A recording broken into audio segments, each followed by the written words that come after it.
Europe 1. Le grand direct des médias sur Europe 1, Guillaume Janton. Il est à la tête de la première chaîne info de France. Il adore le direct et ça tombe bien car ce matin il est avec nous en direct pour faire le bilan de la saison de BFM TV. Le directeur général de BFM TV, Hervé Bérou, est notre invité. Bonjour. Bonjour. Bienvenue sur Europe 1. Alors tout d'abord un mot sur les chiffres de BFM TV cette saison. Un record historique à 5,5 millions de téléspectateurs avec le grand débat présidentiel. Jusqu'à 3,7% de part de marché en audience mensuelle et une belle progression de 0,5% sur un an. Vous partez en vacances serein, Hervé Bérou ? Oui, c'est je pense la plus belle saison de BFM TV depuis sa création. Il n'y a même pas 12 ans d'ailleurs, il faut le rappeler.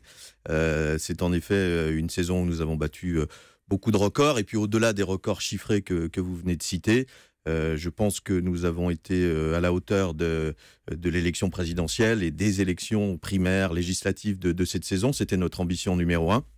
Et je suis extrêmement satisfait de cette belle saison. Avec une actualité très chargée cette année, vous l'avez dit, BFM TV est plus que jamais la première chaîne info de France. Quelle est la recette de son succès selon vous ? Il y a évidemment l'ADN de départ de la chaîne, créée par Alain Veil et Guillaume Dubois, donc il y a maintenant près de 12 ans, qui était priorité au direct. Nous avons gardé évidemment cet ADN. BFM TV reste plus que jamais la chaîne de l'événement. Quand un événement se déroule, BFM TV est présent rapidement, développe des moyens importants. Et puis, au fil des années, autour de cet ADN, on a développé beaucoup de choses. Une rédaction avec près de 300 journalistes maintenant, près de 400 salariés dans la chaîne. Et puis, on a développé la présence des éditorialistes, du reportage avec des émissions comme Grand Angle le soir, 7 jours BFM le week-end. Beaucoup de moyens, et au fil des années, eh bien ces moyens payent, avec une sorte de réflexe qui s'est créé dans le public. Vous parlez de moyens importants, c'est ça qui vous distingue de la concurrence ? Oui, je pense. En fait, il y a un an, quand on a appris que LCI allait repasser en gratuit et que France Info allait naître, donc que nous serions 4 sur le marché des chaînes info et non plus 2, il y avait un vrai danger. On l'a vu d'ailleurs pour nos concurrents de télé, qui devenus CNews, qui se sont affaissés cette année face à cette nouvelle concurrence. Nous avons choisi à ce moment-là de nous développer encore plus, de mettre plus de moyens pour couvrir cette saison et pour couvrir en particulier cette élection. Et je crois que c'est ce qui a fait, plus que jamais, plus encore que les autres années, la différence cette saison.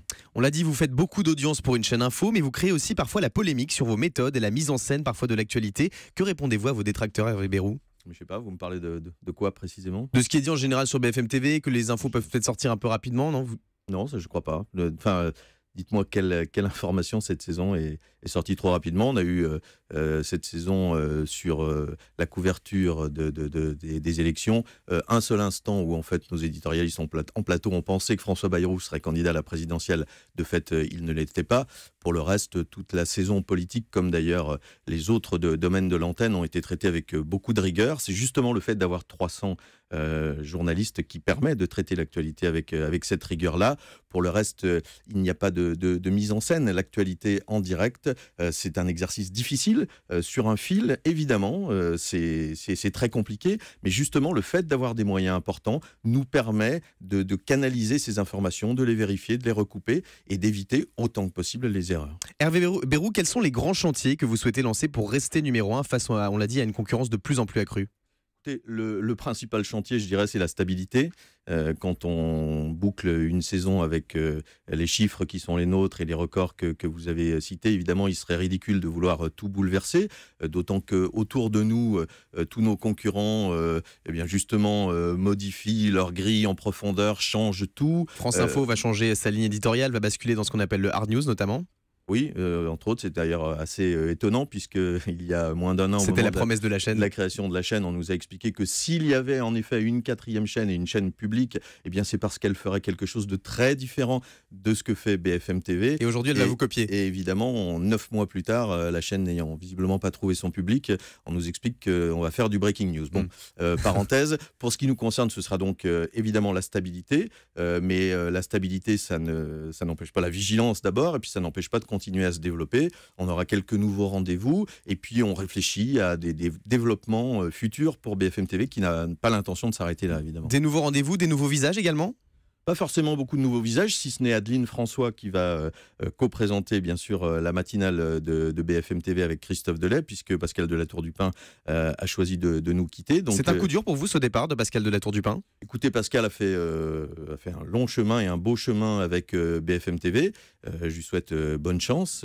Mais Adeline François, qui vient de la radio d'en face d'Europe 1, qui est un grand talent aussi de l'audiovisuel, va nous rejoindre, et j'ai toute confiance dans son duo avec Christophe Delay, qui évidemment lui est à l'antenne depuis maintenant 10 ans le matin. Notre matinale est la première sur les moins de 50 ans. Elle s'est beaucoup rapprochée de Télématin. Donc aujourd'hui, notre ambition est de continuer à nous rapprocher du leader qu'est Télématin. Autre départ cette saison, celui de votre présentatrice météo Fanny Agostini, qui présentera Thalassa à la rentrée sur France 3.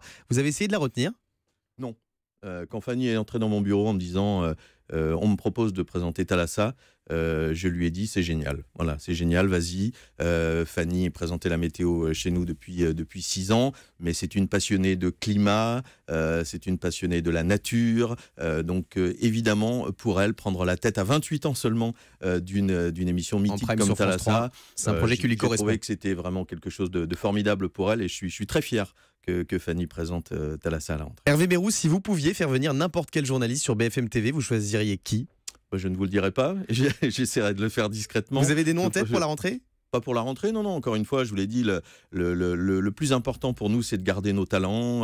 Routel Krief, Jean-Jacques Bourdin, Apolline de Malherbe, Jean-Baptiste Boursier, Christophe Delay. Voilà, notre rédaction et beaucoup d'autres. Notre rédaction fourmille de talents. Donc, l'essentiel, c'est de les garder, et puis c'est de continuer à nous développer. Apolline de Malherbe, par exemple, présentera à la rentrée une nouvelle émission de débat politique le dimanche soir entre 18 et 20h, qui s'appellera « Et en même temps ». Un petit slogan qu'on a beaucoup entendu pendant la campagne présidentielle. Avec Emmanuel Macron. Une forme de clin d'œil. Oui. Voilà, on aura aussi le week-end, le samedi et le dimanche, une nouvelle émission de décryptage de l'actualité qui jouera sur notre ADN, justement, priorité au direct. Et bien là, ce sera PAD, priorité au décryptage. Et ce sera présenté par Philippe Gaudin le samedi et le dimanche. Voilà quelques nouveaux rendez-vous pour continuer de pimenter l'antenne. L'une de vos concurrentes, CNews, a connu une année compliquée. Ça vous arrive de regarder CNews? Oui, moins qu'avant, il faut le dire. Qu'est-ce que vous pensez du nouvel habillage de la chaîne, de la nouvelle forme et de la nouvelle ligne éditoriale? Ça, je ne vais pas juger la ligne éditoriale ni l'habillage de la chaîne. Ce qui est clair, c'est que voilà, CNews, iTélé a connu évidemment une saison très difficile, puisque son audience a été divisée quasiment par 2. Donc, encore une fois, je le répète, on peut penser ce qu'on veut des décisions qui ont été prises par l'actionnaire de Canal+.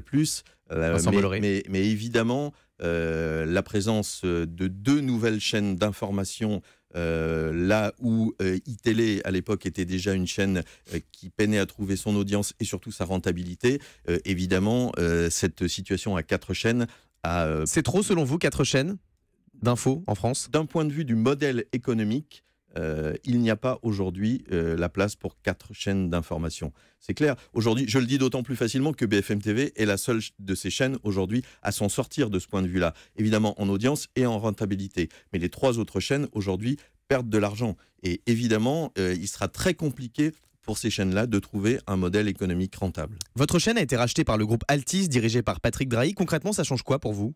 Écoutez, à ce jour, rien. Voilà. Patrick Drahi est actionnaire de la chaîne à 49% et il sera bientôt actionnaire à 100%, à 100% avant la fin de l'année. Mais ça ne change rien. Patrick Drahi a bien compris, contrairement à ce qu'on peut voir d'ailleurs par ailleurs dans d'autres médias, que c'est chacun son métier et il laisse travailler nos rédactions, BFM TV, mais aussi RMC et les autres rédactions du groupe en toute liberté. Je n'ai pas eu Patrick Drahi une fois pendant la campagne électorale. Parce que justement, le Front National a accusé Patrick Drahi de se mêler de la ligne éditoriale de BFM TV, c'est faux. Et je me demande bien ce qu'en sait le Front National. Moi, je peux vous dire qu'en étant le directeur général de la chaîne, je n'ai pas eu Patrick Drahi une fois pendant la campagne présidentielle. Donc il ne s'intéresse pas trop à BFM TV? Il s'intéresse à BFM TV, mais il n'est pas journaliste, il ne s'en occupe pas. Voilà, il s'intéresse à BFM TV, il regarde beaucoup BFM TV, mais il ne s'en occupe pas. Mon interlocuteur pour la ligne éditoriale de BFM TV, c'est Alain Veil, qui est toujours notre patron, et puis c'est Céline Pigalle, qui est la directrice de la rédaction. Voilà. Hervé Bérou est notre invité sur Europe 1. À tout de suite.